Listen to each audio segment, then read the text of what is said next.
Баршаңызға қайырлы күн. Мен бүгін сіздерге Байбота Қошым Ноғайдың әліппе оқулығын ұсынғым келіп отыр. Бұл кітаптың қандай артықшылығы бар? Бұл кітап, бұл оқулық Надежда Жукованың әдістемесін негізге ала отырып жасалынған оқулық.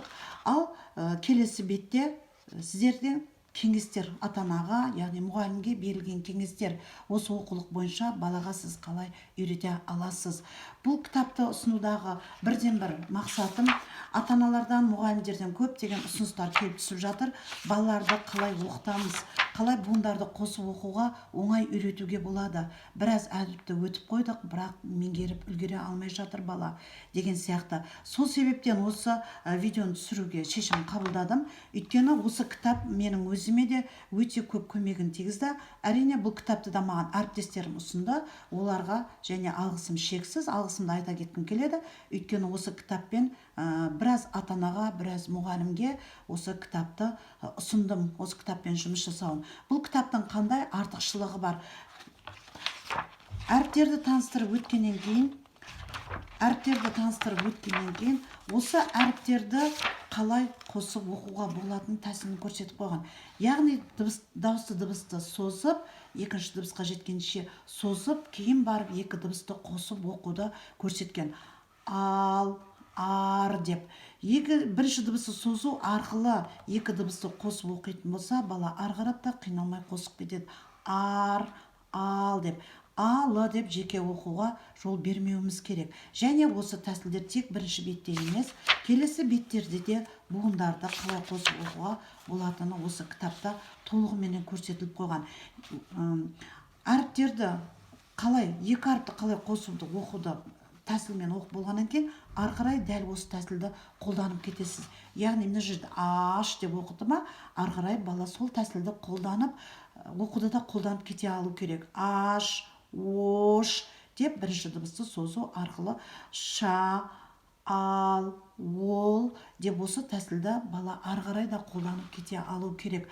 Дәл осы тәсіл ары қарап жалғасып кеткен. Қарап отырсаңыздар өте ыңғайлы. Және дыбыстарды осы жерден екі әріпті қалай қосуды оқып үйренгеннен кейін ғана басқа буындарды оқытуға болады. Егер де басқа буындарды қосып оқуда қайтадан қиналатын болса, балаларға осы тәсілдерді бірнеше рет қайтадан өзіңізбен бірге ілесіп отырып қайталау керек. Сонда ары қарап бала оқып кетеді. Және одан кейін барып келесі беттерде де осындай дауысты дыбысты созу арқылы әріптерді, буындарды қосып оқу. Лар, яғни берілген дауысты дыбыстарды созу арқылы дауысыз дыбыстарды, яғни соңғы әріптерін қосамыз. Лар, шаш, шор. Егер бала л, а, р деп жеке-жеке дыбыстайтын болса, бала соңына жетем дегенше бірінші әріптерді ұмытып қалады.